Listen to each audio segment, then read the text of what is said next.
Hi guys, you are watching pharmacy the official YouTube channel. I am pharmacy Tayyab. आप देख रहे हैं जी biochemistry lecture series for second semester of doctor of pharmacy के लिए biochemistry देख रहे हैं जी। लेक्चर नंबर 15 एंजाइम इनहिबिशन और एंजाइम रेगुलेशन के बारे में डिटेल से बात करेंगे। छोटा सा क्लिप आपके साथ शेयर कर रहा हूँ ताकि पूरी बुक के हवाले से आपको पता चल सके कि इस यूट्यूब चैनल पे कौन कौन से टाइटल के साथ कौन कौन सा टॉपिक जो है वो अवेलेबल है। उम्मीद है अभी तक आपने चैनल सब्सक्राइब कर लिया होगा, वीडियो को लाइक कर दिया होगा और इस वीडियो का जो लिंक है आपने वो व्हाट्सएप पे ज़रूर शेयर करना अपने फ्रेंड्स क्लास फेलोज के साथ। यही इस वीडियो की पेमेंट है, इसके लिए थैंकिंग इन एडवांस। तो आए हम लेक्चर स्टार्ट करते हैं। आज का 13वां और 14वां लेक्चर उम्मीद है आपने देख लिया होगा, दोनों एंजाइम पे हैं। आज 15वां लेक्चर हम एंजाइम इनहिबिशन और रेगुलेशन को देखेंगे। आज के लेक्चर पढ़ने के बाद आप किस काबिल हो जाएंगे, कॉम्पिटिटिव और नॉन कॉम्पिटिटिव इनहिबिशन के बारे में कंप्लीटली आपको अंडरस्टैंडिंग आ जाएगी। और जो पिछले लेक्चर के अंदर KM और Vmax आप पढ़ के आ चुके हैं, हम उसका इफेक्ट इनहिबिटर पे एक्सप्लेन करेंगे। फिर एलोस्टेरिक एंजाइम की जो रेगुलेशन है उसके बारे में आपको बताऊंगा, कैसे एलोस्टेरिक रिएक्टिव साइड तो पढ़ लिया, अब एलोस्टेरिक साइड भी पढ़ेंगे हम इसके अंदर। एंजाइम एक्टिवेशन का मैकेनिज्म पूरा आपको पढ़ाऊंगा। फिर इस सारे कॉन्सेप्ट को ड्रग एक्शन और क्लिनिकल फार्माकोलॉजी के अंदर हम अप्लाई करके देखेंगे कि ये लेक्चर किस हद तक हमारे काम का है जी। सबसे पहले देखते हैं एंजाइम इनहिबिशन एंड रेगुलेशन। क्या एंजाइम इनहिबिट का क्या मतलब है? एंजाइम इनहिबिट का मतलब ये है कि एंजाइम एक्टिविटी को कम कर देना या लॉस करवा देना। किस वजह से? कि उसका इंटरेक्शन हुआ किसी स्पेसिफिक मॉलिक्यूल के साथ और उस मॉलिक्यूल को कहते हैं हम इनहिबिटर। कि इनहिबिटर के साथ इंटरेक्शन हुआ एंजाइम का तो या तो एक्टिविटी एंजाइम की कम होगी या बिल्कुल लॉस्ट होगी। इस फिनोमेना को हम कहते हैं एंजाइम इनहिबिशन। एंजाइम रेगुलेशन का ये मतलब होता है कि ये इंश्योर करवाता है मेटाबॉलिकल पाथवेज को कि वो ऑपरेट कर सकें एफिशिएंटली और अडेप्ट करें फिजियोलॉजिकल नीड के हवाले से। कि फिजियोलॉजिकल पॉइंट ऑफ व्यू के जो नीड है उसको पूरा करें और जो मेटाबॉलिकल डिफरेंट पाथवे हैं उनको एफिशिएंटली ऑपरेट कर सकें। इस हिसाब से इनहिबिशन दो तरह के हुए जी, कॉम्पिटिटिव इनहिबिटर और नॉन कॉम्पिटिटिव इनहिबिशन। अब हम देखते हैं पहले कॉम्पिटिटिव इनहिबिशन। ये ऐसी टाइप है जो कि रिवर्सिबल इनहिबिशन है कि इनहिबिटर जो है वो जो सबस्ट्रेट होता है एंजाइम का ओरिजिनल उसके साथ कंपीट करता है और एक्टिव साइड पे जाके लग जाता है। सबस्ट्रेट ने एंजाइम पे लगना होता है लेकिन वो क्या करता है, सबस्ट्रेट की जगह पे खुद जाके लग जाता है और एक्टिव साइड को ब्लॉक कर देता है। तो क्या सबस्ट्रेट जब नहीं लगेगा तो रिएक्शन होगा? नहीं होगा। प्रोडक्ट बनेगा? नहीं बनेगा। तो रेट क्या हो जाएगा? बहुत ज्यादा कम हो जाएगा। जितने एंजाइम ऑक्यूपाइड होते जाएंगे इनहिबिटर की तरफ से उतना रेट जो है वो कम होता जाएगा, ऐसा ऐसा रेट जीरो हो जाएगा। क्यों? नंबर एक, इसकी जो स्ट्रक्चरल सिमिलरिटी होती है इनहिबिटर और सबस्ट्रेट की, इसीलिए तो ये एक्टिव साइड पे जाके फिट आ जाता है और बाइंड कर जाता है एक्टिव साइड पे। बट इसकी कंसंट्रेशन जो है वो सबस्ट्रेट से ज्यादा होनी चाहिए, फिर ये कंपटीशन का फिनोमेना शो करेगा। कंपटीशन का मतलब ये होता है कि एक चीज ज्यादा है दूसरी मिकदार के अंदर कम है, तो जो ज्यादा है वही हर जगह बाइंड हो जाती है और जो कम है वो रह जाए। तो अगर हमने रिवर्स करना तो हम क्या करेंगे, सबस्ट्रेट की मिकदार को बॉडी के अंदर बढ़ा देंगे तो इसकी मिकदार कम हो जाएगी। ये फिर एक्टिव साइड से जो अटैच होता चला जाएगा और सबस्ट्रेट अपनी जगह पर लगना शुरू हो जाएगा और इनहिबिशन का फिनोमेना खत्म हो। किनेटिक कैसे इफेक्ट करते हैं कि Km इंक्रीज होगा, उसका मतलब ये है कि एफिनिटी ओवरऑल डिक्रीज हो जाएगी, कि रिएक्शन नहीं हो पाएगा, सबस्ट्रेट के साथ बाइंड नहीं कर सकते। Vmax जो है वो अनचेंज रहता है। जारी बात है एक वेलोसिटी Vmax तो हमारे पास वेलोसिटी है ना कि मैक्सिमम किस रेट पे जाएगा, एंजाइम की ताकत तो वही मौजूद है। वेलोसिटी अगर सारे सबस्ट्रेट बाइंड करें और प्रोडक्ट बने तो Vmax तो वैल्यू उतनी आएगी, कंपटीशन इनहिबिशन से कम ज्यादा नहीं होगी। लेकिन Kmax की जो है वो यानी सबस्ट्रेट की जो कंसंट्रेशन है at the half value of Vmax, कि जहाँ पे Vmax हाफ होता है वहां पे जो सबस्ट्रेट की कंसंट्रेशन होती है उसको हम कहते हैं Km। और Km ज्यादा होने का मतलब ये है कि ओवरऑल एफिनिटी सबस्ट्रेट के साथ डिक्रीज हो गया और इनहिबिटर बाइंड होता है। रीजन क्या है कि more substrate is required to reach the same velocity, और बहुत सारी मिकदार चाहिए सबस्ट्रेट की जो इनहिबिटर का मुकाबला करें और इनसे ज्यादा मिकदार के अंदर हो एंजाइम के साथ अटैच कर। Non competitive inhibition, competitor bind to side other than active side, के बाइंड करते हैं साइड के साथ एक्टिव साइड की जगह पे नहीं किसी और जगह, जिसे हम ज्यादातर एलोस्टेरिक साइट भी कहते हैं। इसके बारे में आगे डिटेल से बताता हूँ आपको, लेकिन यहाँ तक सिर्फ डेफिनेशन समझने तक ये समझ लें कि कॉम्पिटिटिव इनहिबिटर और नॉन कॉम्पिटिटिव इनहिबिशन के दरमियान फर्क ये है कि कंपटीशन इनहिबिशन के दौरान जो इनहिबिटर है वो एक्टिव साइड पे जाके लगता है और एक्टिव साइड को ब्लॉक करवा देता है, रिएक्शन को ब्लॉक करवा देता है। जबकि जो हमारे पास नॉन कॉम्पिटिटिव है वो एक्टिव साइड पे जाके नहीं लगता, किसी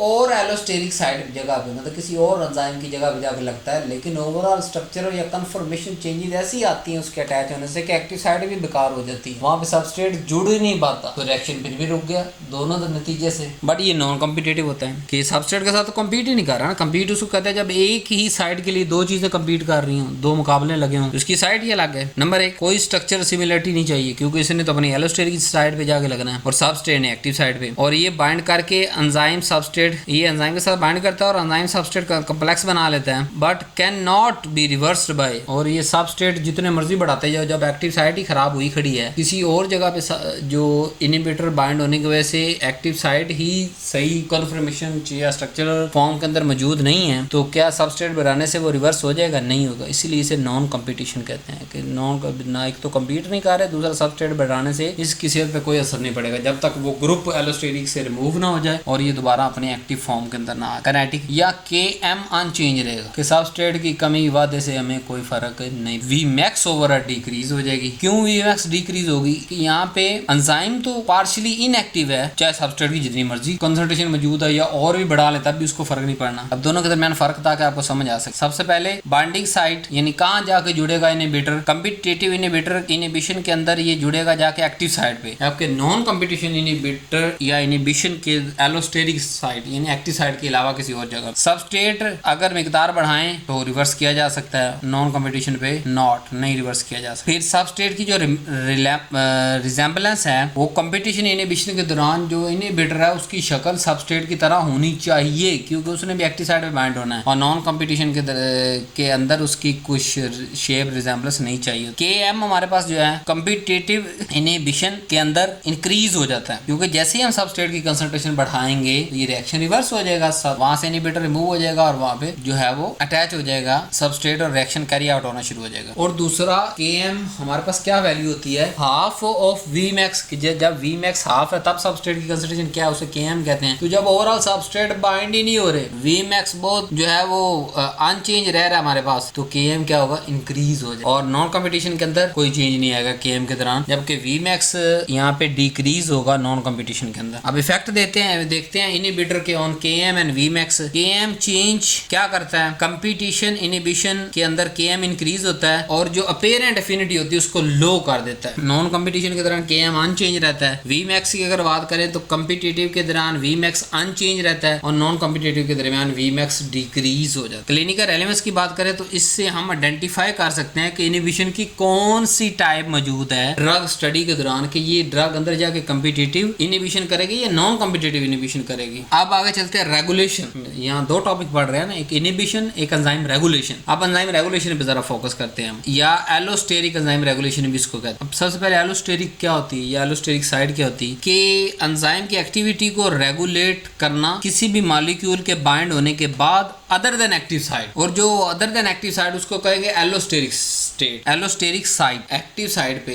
कोई चीज नहीं लगी, एक्टिव साइड के अलावा कोई और चीज लगी, लगने के बाद हुआ क्या कि एंजाइम की एक्टिविटी रेगुलेट होना शुरू। जैसे को फैक्टर और को एंजाइम की बुनियाद पे क्या हो, वो एक्टिव साइड पे तो नहीं लगते, लेकिन जुड़ के क्या करते हैं? इंक्रीज कर देते हैं एफिशिएंसी। या बाज दफा नॉर्मल फंक्शनैलिटी के अंदर मैंने आपको पढ़ाया कि नॉर्मल फंक्शनैलिटी के लिए भी एंजाइम को को फैक्टर और को एंजाइम चाहिए, तो वहां पे वो एलोस्टेरिक साइड पे जुड़ेंगे को फैक्टर या को एंजाइम, तो ही वो एंजाइम प्रॉपर फंक्शन करेगा। कैरेक्टरिस्टिक क्या है कि एंजाइम के पास मल्टीपल सब यूनिट होते हैं, इसलिए वो एस शेप काइनेटिक को शो करता है हाइपरबोलिक और एक्सिबिट कोऑपरेटिवली। अब एलोस्टेरिक मॉड्यूलेशन को कितने तरह के मॉड्यूलेशन ये मौजूद हैं? टोटल हमारे पास हैं जी, पहला पॉजिटिव मॉड्यूलेटर के increase the enzyme activity and stabilize the active form, को स्टेबलाइज रखना और एक्टिविटी बढ़ती चली जाए। Negative modulator decrease the enzyme activity and stabilize the inactive form, को स्टेबलाइज रखना और एंजाइम को काम ना करने देना। फीडबैक इनिबिशन भी होता है कि जो एंड प्रोडक्ट है वो आके फर्स्ट एंजाइम के पाथवे को इनिबिट कर देता है, और जिससे क्या होता है? मेटाबॉलिकल एक बैलेंस क्रिएट हो जाता है। रेगुलेटर तो ये भी कर रहा है। जैसे हमारे पास आइसोल्यूसिन है, वो इनिबिट करता है थ्रियोनिन डाइअमाइनेज को, जिससे क्या होता है? ओवरऑल पूरा जो मेटाबॉलिकल साइकिल है वो रेगुलेट हो रहा होता है। जरूर से ज्यादा ना कहीं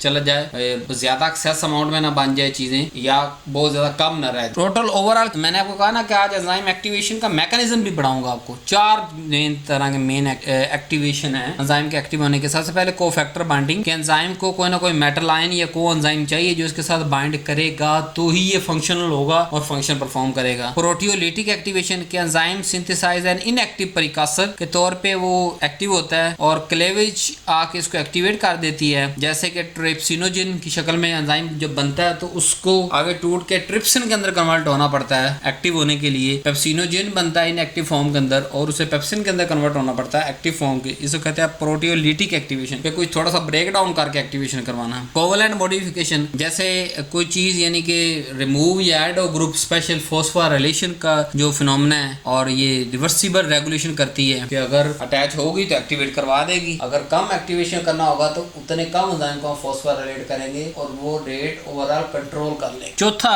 तरीका जिससे एंजाइम एक्टिवेशन का मैकेनिज्म समझ सकते हैं, एलोस्टेरिक एक्टिवेशन, जो भी पढ़ के आ रहे हैं कि भाई एक्टिव साइड पे तो नहीं जुड़ना, एक्टिव साइड के अलावा किसी एलोस्टेरिक साइड पे बाइंड करो और जो है एंजाइम का पुत्र बना दो, यानी कि उसकी एक्टिविटी इंक्रीज हो जाएगी, एफिशिएंसी इंक्रीज हो जाएगी। नेक्स्ट हमारे पास है जी एप्लीकेशन इन ड्रग एक्शन कि enzyme inhibitor as a drug, अगर हम एज ए ड्रग के तौर पे बात करें तो जैसे हम बात करके आ चुके हैं कॉम्पिटिटिव इनहिबिटर के अंदर स्टैटिन की, वो इनहिबिट करती है एचएमजी को रिडक्टेज को, तो ओवरऑल बॉडी के अंदर कोलेस्ट्रॉल या दूसरी चीजें बनना बंद हो जाएंगी, तो हमारी बॉडी के अंदर जो ऑलरेडी मौजूद है चर्बी वो निकलना शुरू हो जाएगी। मेथोट्रेक्सेट की बात करें तो ये इनहिबिट करता है डाइहाइड्रोफोलेट रिडक्टेज को, जिससे ओवरऑल पूरा जो उसका साइकिल है वो रुक जाएगा। नॉन कॉम्पिटिटिव इनहिबिटर की बात करें कि कुछ हैवी मेटल आके एंजाइम को इरिवर्सिबली इनहिबिट कर देते हैं कि बाद में वो रिवर्सिबल नहीं हो सकते, पक्के पक्के जुड़ जाते हैं इसके साथ। इरिवर्सिबल इनहिबिशन की अगर बात करें, परमानेंट एंजाइम इनएक्टिव हो जाए, जैसे एस्पिरिन कॉक्स एंजाइम को इनहिबिट करती है जाके, ऑर्गेनोफॉस्फेट जो है वो इनहिबिट करता है एसिटाइल कोलिन एस्टरेज एंजाइम को, वो जो दोबारा कभी भी जिंदगी में एक्टिवेट नहीं हो सकते वो स्पेसिफिक एंजाइम। ड्रग डिजाइन की अगर बात करें, based on enzyme structure and kinetics, enzyme का स्ट्रक्चर कैसा है, उसकी किनेटिक्स है, उसकी बुनियाद पे हम ड्रग को डिजाइन करते हैं। और हमारा मकसद क्या होता है कि एंजाइम की स्पेसिफिसिटी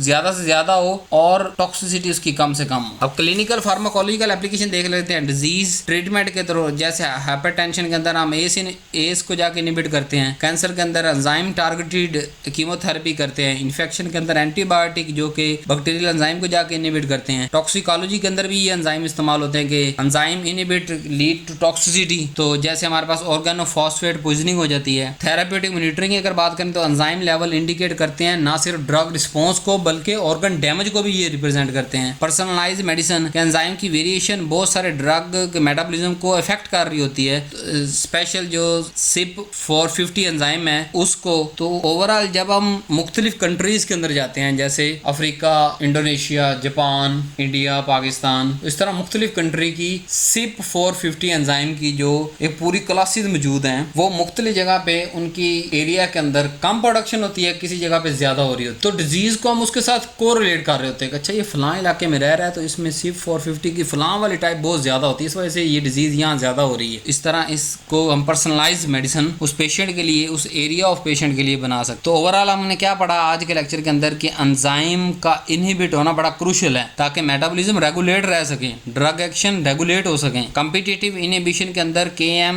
इंक्रीज हो जाता है, नॉन कॉम्पिटिटिव के अंदर Vmax डिक्रीज होता है। एलोस्टेरिक रेगुलेशन बड़ी ही जरूरी है क्योंकि वो फाइन कंट्रोल कर रहा होता है एंजाइम एक्टिविटी को। एंजाइम एक्टिवेशन के लिए कोफैक्टर भी चाहिए, जाइमोजन भी चाहिए कि वो जो है को इनएक्टिव एंजाइम बनते हैं और उनको हम ब्रेक डाउन करके एंजाइम बना लेते हैं। फिर कोवेलेंट मॉडिफिकेशन भी चाहिए, जैसे मैंने प्रोस्थेटिक ग्रुप पढ़ाया आपको कि ऐसा कोफैक्टर जो पक्का जाके बाइंड हो जाए और हमेशा के लिए एंजाइम को एक्टिव कर दे या फंक्शनल कर दे कि वो जब चाहे अपना फंक्शन परफॉर्म, उसे हम प्रोस्थेटिक ग्रुप उसको कहते हैं। तो ये जो कंसेप्ट है ये सारे हम यूज करते हैं ड्रग डिजाइन, क्लिनिकल डायग्नोसिस और थेरेपी के अंदर। उम्मीद है आज का लेक्चर आपको बड़ा पसंद आया होगा। बुक ऑलरेडी अवेलेबल है, व्हाट्सएप पे रब्ता करें, बुक आप परचेज कर सकते हैं, एक मूवी टिकट के बराबर इसकी कीमत है। उम्मीद है आपने ये लेक्चर अभी तक शेयर कर चुके होंगे डिफरेंट अपने व्हाट्सएप ग्रुप्स के अंदर, और वीडियो को लाइक भी करें, चैनल को सब्सक्राइब करें और बेल का आइकन प्रेस कर दें ताकि आपको सारी वीडियोस रिकमेंड होना शुरू हो जाएं। Thank you very much, love you so much. इंशाल्लाह नेक्स्ट वीडियो के अंदर मुलाकात होती है नीचे वाली वीडियो के अंदर।